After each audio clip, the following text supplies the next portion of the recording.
Hoje a gente vai falar um pouco sobre os números complexos. Na verdade, o que a gente vai fazer é uma breve introdução à ideia dos números complexos.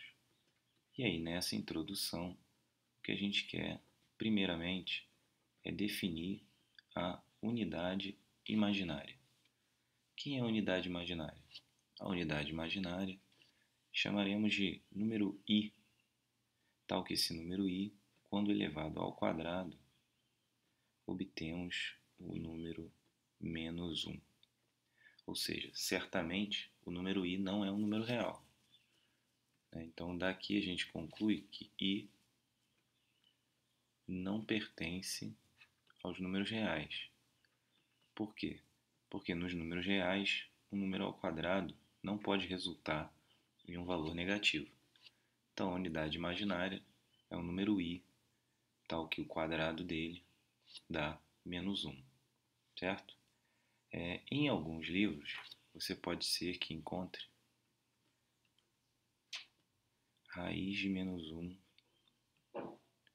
igual a i. Eu prefiro não usar essa notação porque o quadrado disso aqui, dos números reais, se i fosse um número real, seria igual a 1. Então a gente teria um problema com a definição da unidade imaginária. Então eu prefiro pensar no número i em um número cujo quadrado é menos 1. Fica mais clara a ideia do i se você usar essa definição no lugar dessa. Mas tudo bem se você quiser usar essa, raiz de menos 1 igual a i, desde que você lembre que i não é um número real e que isso implica que i ao quadrado é igual a menos 1. Se você tentar voltar para cá, cuidado, porque quando você tira a raiz quadrada disso, fica mais ou menos a raiz de menos 1. E aí você tem que lembrar que se você definiu dessa maneira, você só vai usar o valor positivo. Você não vai ter dois valores. Bom, haja vista que i ao quadrado é igual a menos 1, podemos dar uma olhada em outras potências de i. Se i ao quadrado é igual a menos 1, então se o resultado aqui é igual a menos 1, significa que i elevado a 1 é o próprio i, certo? E significa também que i elevado a 0 tem que ser igual a 1. Porque repare o seguinte, 1 vezes i dá o próprio i. Então isso aqui, quando a gente multiplicar por i, eu vou obter o próprio i. Quando eu multiplicar por i, eu vou obter i ao quadrado, que a gente definiu como sendo menos 1. Quando eu multiplicar por i de novo, vou obter menos i. Então aqui eu vou obter menos i. Então nessa última multiplicação, a gente vai obter menos i. Se eu multiplicar mais uma vez por i, eu vou ter o seguinte, menos i vezes i, que vai me dar menos i ao quadrado. Acontece que i ao quadrado é definido como menos 1, então eu vou ficar com menos 1, ou seja, eu vou ficar com mais 1 como resultado. Então aqui eu vou ficar com mais 1 como resultado. Então i à quarta é mais 1, ou seja, 1. E aí i à quinta i à sexta menos 1 e a sétima menos i. Ou seja, as potências de i seguem uma sequência que se repete a cada 4 potências seguidas, cada 4 potências consecutivas de i. Então, de um modo geral, como que eu obtenho a relação entre uma potência genérica de i e uma potência dessas daqui que eu escrevi? Se i está elevado a 4k mais r, ou seja, o múltiplo de 4 mais um número, você vai obter o mesmo resultado que i elevado a r, onde r é o resto da divisão desse número por 4. Por exemplo, i elevado a 2020 né, vai ser o mesmo que i elevado a zero. Por quê? Porque 2020 é um múltiplo de 4. Como 2020 é um múltiplo de 4, 2020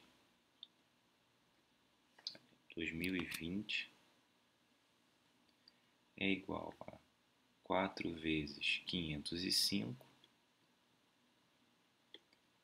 mais zero. Ou seja, isso aqui é i elevado a zero, que a gente já sabe que é 1.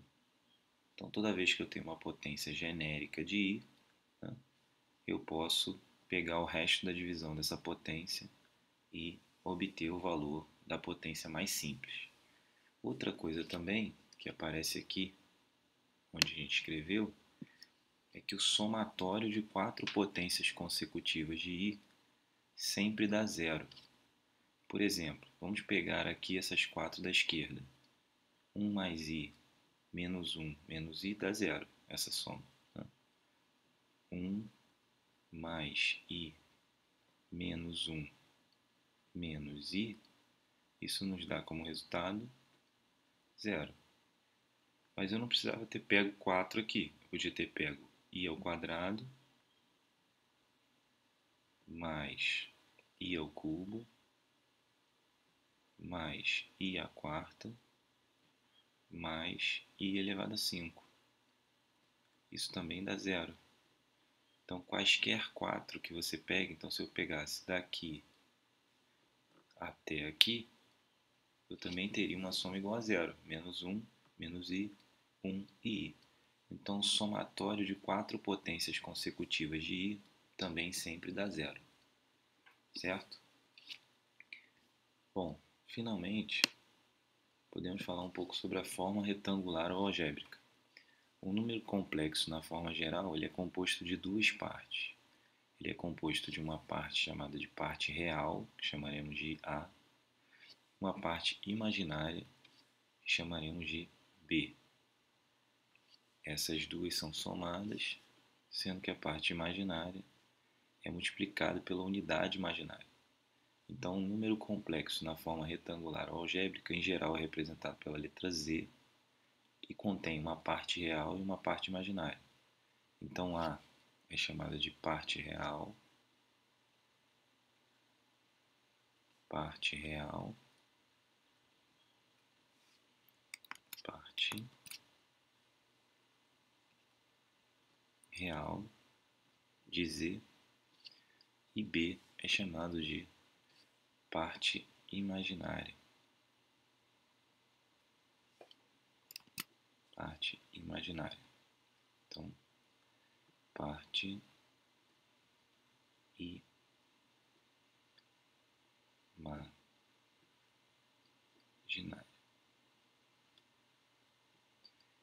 E aí, às vezes, a gente representa a parte real assim, ó. Parte real de Z igual a A. E aqui, parte imaginária de Z igual a B. Certo? Então, o número complexo é assim, Z igual a A mais BI. E um exemplo aqui, ó, como já vimos a própria unidade imaginária, ela é 0 mais 1 vezes i. Ou seja, a unidade imaginária ela tem a parte real de z igual a 0 e a parte imaginária de z igual a 1. Então aqui, ó, parte real e parte imaginária. Outros complexos como 2 mais 3i, 1 mais i, meio menos 3i, são complexos na forma retangular ou forma algébrica. Outra coisa também que aparece é número imaginário puro. O número é dito imaginário puro quando a parte real desse imaginário puro é igual a zero. Então, na forma retangular, o A dele vai ser igual a zero. Então, aqui, como se a gente dissesse que A é igual a zero, certo? Essa forma retangular ou algébrica vai ser usada quando a gente representar os números complexos num plano complexo, chamado plano de Argand-Gauss, ok? Outras coisas que serão facilitadas pela notação da forma retangular ou algébrica é a adição e a subtração de números complexos, certo? E há outras coisas que usam a forma retangular ou algébrica. Bom, então é isso. Essa foi uma breve introdução sobre os números complexos. Vimos a forma retangular ou algébrica, a unidade imaginária e suas potências e soma de potências consecutivas da unidade imaginária. E fizemos assim uma breve introdução sobre os números complexos. Eu espero que tenham gostado e que tenham entendido. Até o próximo vídeo. Eu fico por aqui. Tchau.